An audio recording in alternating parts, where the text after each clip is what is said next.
Okay, so there's a lot of chitter chatter going out there in the dark dinar community, and as well as the Vietnam Dunk community. Right? Everybody's excited about the China trade deal, and with good reason. I get it. All right, so I'm going to go ahead and try to. I get these questions asked to me a lot separately, so I'm going to try to first. Actually, I'm just going to make a video and just answer the questions. And just keep in mind, these are my own personal opinions. I am not a lawyer. I am not a professional or financial advisor. Okay, so again, I'm only sharing with you my opinion. Okay, so the first thing I want to address, there's always, still to this day, it amazes me, a lot of questions about what are these different exchange rate scenarios or regimes, or what they call them here. So let's go over this real quick. The first couple of paragraphs covers them pretty good. Flexible exchange rates can be defined as exchange rates determined by global supply and demand of currency. In other words, they are prices of foreign exchange determined by the market. They can rapidly change due to supply and demand and are not pegged nor controlled by the central bank. The opposite scenario, where central banks intervene in the market with purchase and sales of foreign and domestic currencies in order to keep the exchange rate within limits, also known as bands, is also called the fixed exchange rates. We see these, okay? So we know that a flexible or a floating, all right, is what we're about to go into right now, okay? So within the pure definition of flexible exchange rate, we can find two types of flexible exchange rate: the pure floating regime and the managed floating regime. On one hand, the pure floating regime exists when a flexible exchange rate regime. There are absolutely no official purchases or sales of the currency. On the other hand, a managed, also called a dirty float, floating regimes are the flexible exchange rate regimes where at least some official intervention happens. Okay, so people ask me all the time, what do you think it's going to be? What kind of rate is it going to be? Is it going to be a floating rate? Is it going to be a fixed rate? I'm just going to share again my opinion. I know a lot of people disagree with this, but I'm just sharing my opinion from what I found within the notes that I've read a lot of with it when I did have the dang CBI minutes. The one that spoke about the most is the floating rate. Now, they're allowing it to float depending on supply and demand. It's going to happen for a brief moment. How long that moment is depends. It really depends on how the floating rate affects the dinar. Okay, so in the case of the dinar, I should say, the Iraqi dinar, if it starts to hurt it and hurt Iraq in any way, shape, or form, in my opinion, you're going to see them switch quickly over to a managed floating regime. All right? I have read so many documents stating that they want to do a floating rate. And there's good reason to think that that can't happen, but it also makes sense that they can. Now, a floating rate means they're open to speculators, and that makes it very dangerous. And there's ways to protect yourself against a floating rate and an attack by a bunch of speculators. And I'll explain some of that here in a little bit. To me, a managed floating regime makes sense. Okay, so basically what happens is they would monitor the rate, whatever rate they start off with, depending how the value of the dollar goes up or up or down on open market or the demand for it. They will either manually change the rate up or down to accommodate whatever's happening to their economy and, of course, how it's affecting their inflation. Okay, so it's real easy just to go out and Google what these different rates are, and they have definitions. But I get asked these questions all the time, and many times I've covered them. I don't mind sharing with you guys, but it's important if you guys want to know what's going on. At the end, I'll explain why this is a little bit more important. So people again are asking me, here's the most common questions: what do you think the rate is going to be, and what type of exchange rate will we have? Will it be floating? Will it be managed? What will it be? This is my opinion, again, in my opinion only. I've said this several times. I have read several documents where they have gone back and forth. The IMF and the CBI pushing for somewhere between $1.13 to $1.34. That's the rate they want. They also plan on fixing that rate for at least 3 years. So they think they should come out the box with what we call a sweet spot, about $1.34. And they want to hold it for about 3 years. Okay? The government of Iraq, or the GOI, is making one hell of a case why they should be able to go back to the rate of $3.20. Again, I've heard their arguments, and I've heard the arguments of both the IMF and the CBI going back and forth with the GOI. I get what the IMF and what the Central Bank of Iraq are saying, and I agree with them. So when people ask me what my opinion is, I am going to side with the IMF because it makes sense, and I'm going to explain why. If the circumstances were different, then I can understand where the government of Iraq would want their rate and they would deserve it. But here's what goes on. The problem with Iraq is most all of their income comes from oil. I think it's like 86 or 89% of their total GDP. This is not very good at all. Don't get me wrong, they make a lot of money off it. But the problem is, and I've said this before, if some major event happens, for whatever reason, whether they get bombed, whether God knows whatever excuse there is, a tsunami comes, I don't know, whatever excuse you want. If something major comes along and interrupts the flow of oil for any reason whatsoever, this will severely cripple the economy of Iraq because they rely so much on the income generated by the oil, okay? So they have to position themselves in different ways to protect and strengthen the dinar. If you're just relying on one source of income, then your currency actually is very, very volatile, okay? So it's not exactly very strong. Right now, that's the problem with Iraq, okay? So what are some of the steps they could take? Well, one of the things they could do is increase their gold reserves, okay? And we know they did that. Look at this. In 2018, here's where they were. In 2019, it jumped up to here. So they went from 89.8 tons to 96.3 tons in 2019.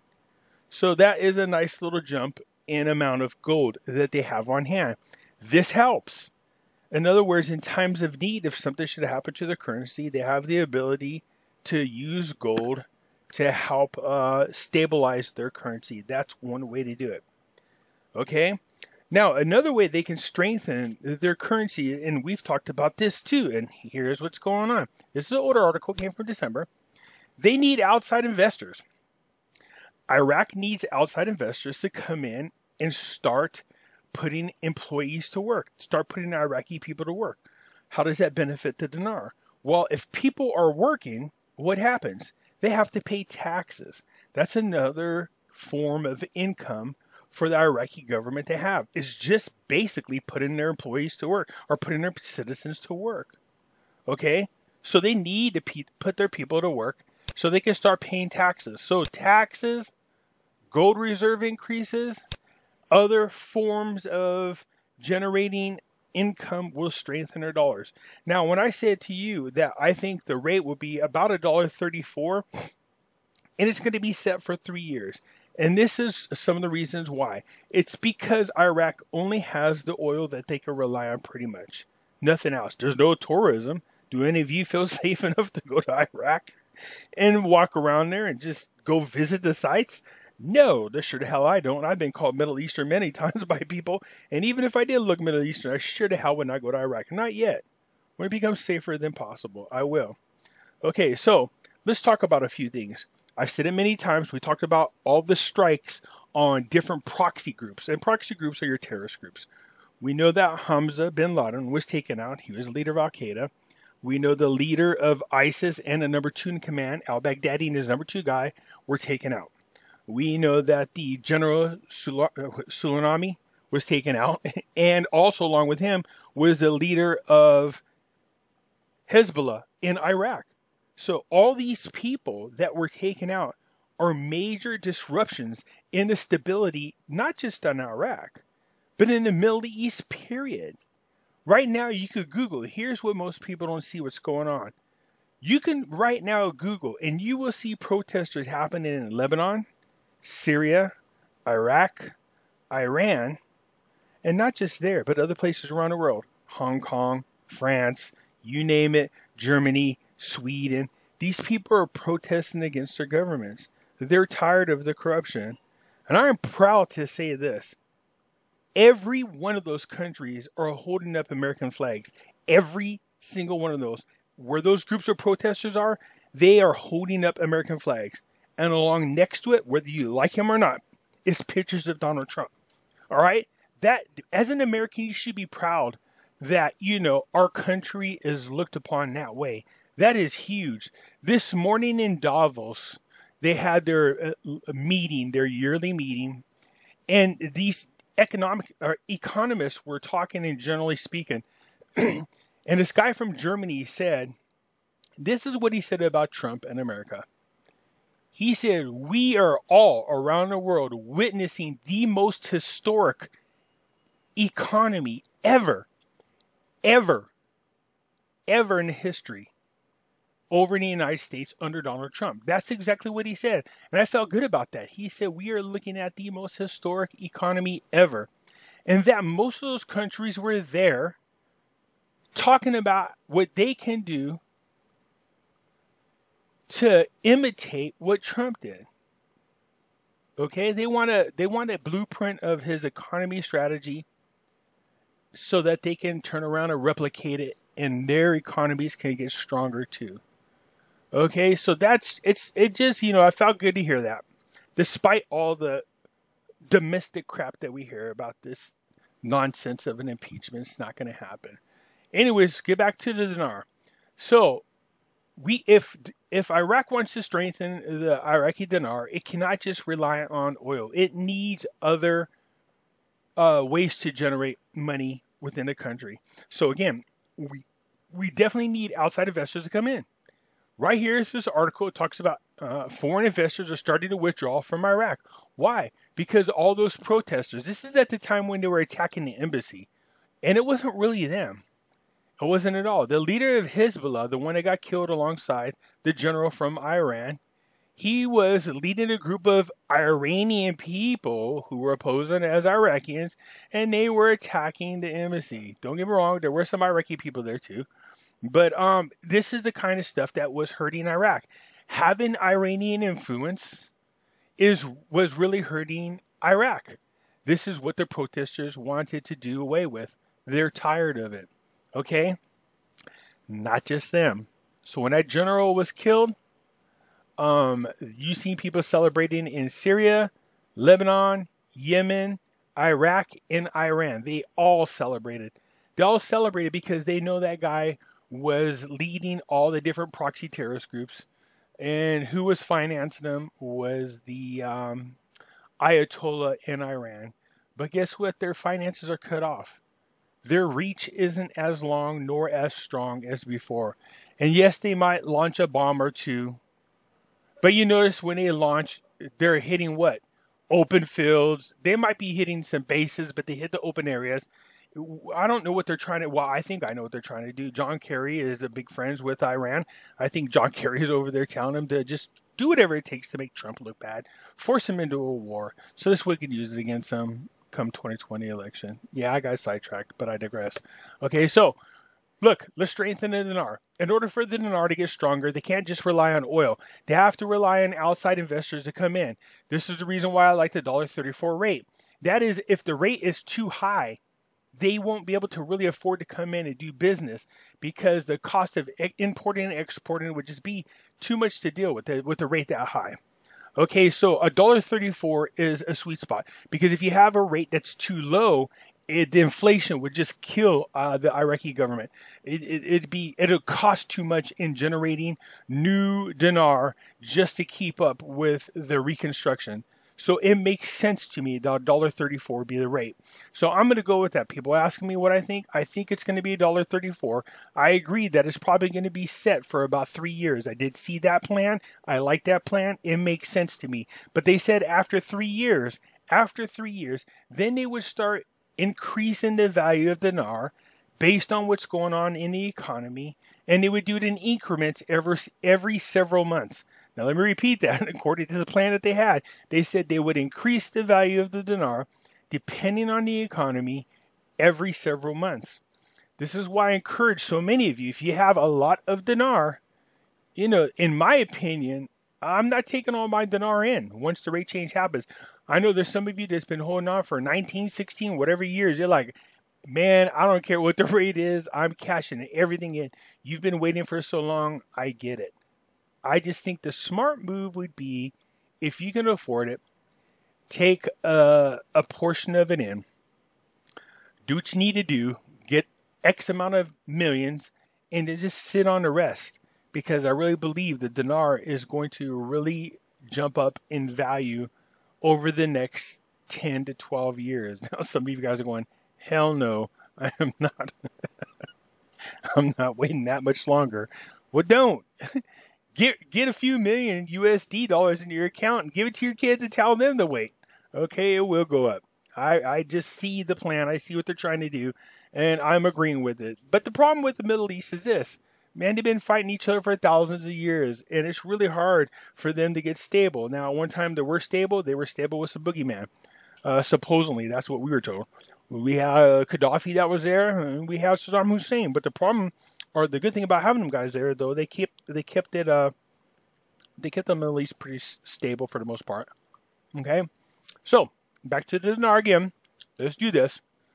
In order for the currencies, the dinar, to increase or strengthen in value, the gold reserves have to go up, which they did in 2019. Let's see if they go up again in 2020. We need outside investors, even though right here this article says that they're being discouraged from coming here. As a matter of fact, withdrawn. Outside investors come from the outside. If the rate is too high, it's not feasible. It doesn't make sense to them. If it's too low, it's too much burden on the Iraqi government. If you find a sweet spot like $1.34, that makes sense. A lot of outside investors from many different countries will come in and they'll start rebuilding Iraq. Well, when you rebuild Iraq, guess what you need to do? You need to hire people. So who do you hire? You hire locals.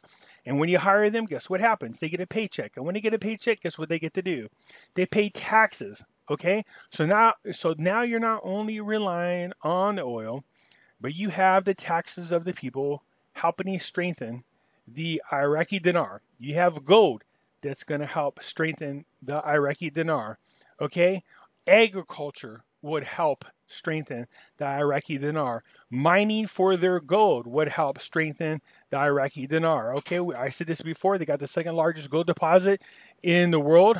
It's just sitting there on the surface, so the cost to do it would be inexpensive, but it's not being mined. So all these types of things, every time they find a new source of way to generate money, they will strengthen the dinar, okay?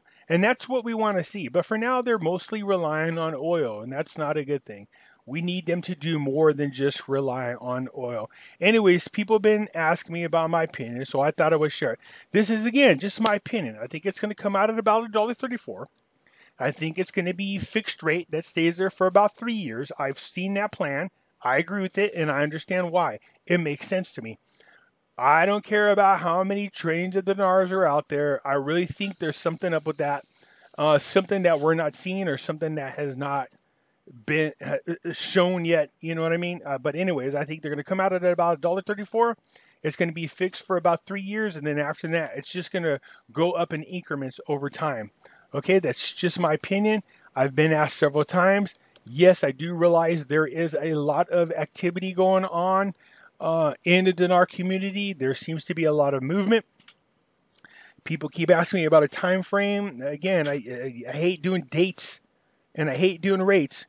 But if you're just asking me my opinion, and it's only my opinion,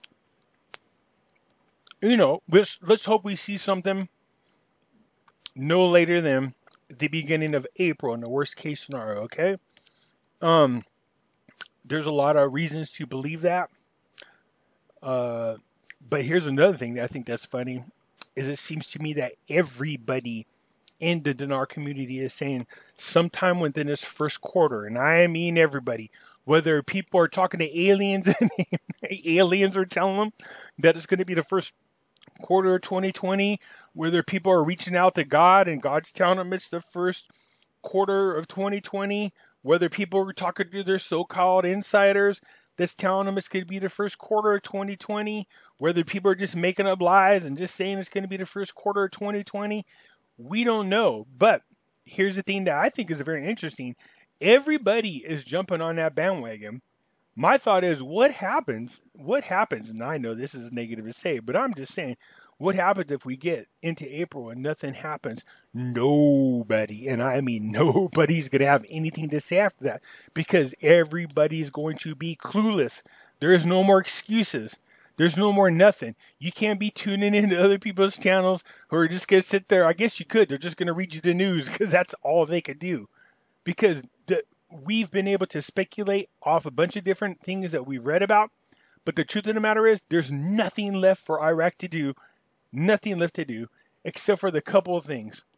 The HCL laws and FML laws, and then once those are implemented, go ahead and get recognized internationally by the IMF so that they can start trading the IQD on the Forex. Once that happens, they will announce the rate change, whatever it is. Okay, and then when it's recognized internationally, we will be able to go down to our bank and do our exchange, okay? But until that happens, I don't care what anybody says. I don't care what their alien, God, insiders tell them. This has been going on for years. I've watched old videos going back to 2007, 2008. All these people saying it's going to happen next month. It's going to happen next month. And I thought to myself, good Lord, if I've been following it this long and I've been following these people, he telling me that it's definitely going to be this rate and it's definitely going to happen here, I would have went crazy too. So I understand, people. Trust me, I do.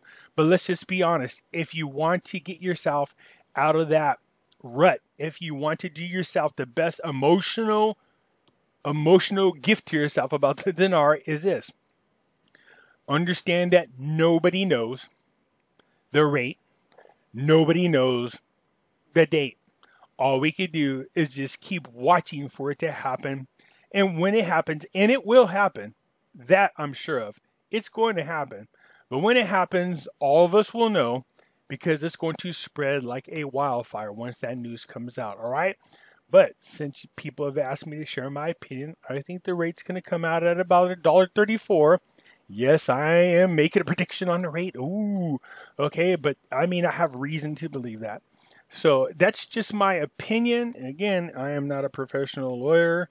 I am not a professional financial advisor. I just think, in my opinion, based on everything I read, $1.34 makes sense to me. It's that sweet spot. Making that rate fixed for 3 years makes sense to me, as outside investors come in and start to develop or redevelop and rebuild Iraq after 3 years. A lot of businesses should be, already kick-started. We should see a boom in the economy, which will strengthen the dollar. All right. So that's just my opinion. Anyways, give a thumbs up if you like what I'm saying. Leave a comment or subscribe. And then let me know what you think. All right. I'll talk to you later. Have a good one.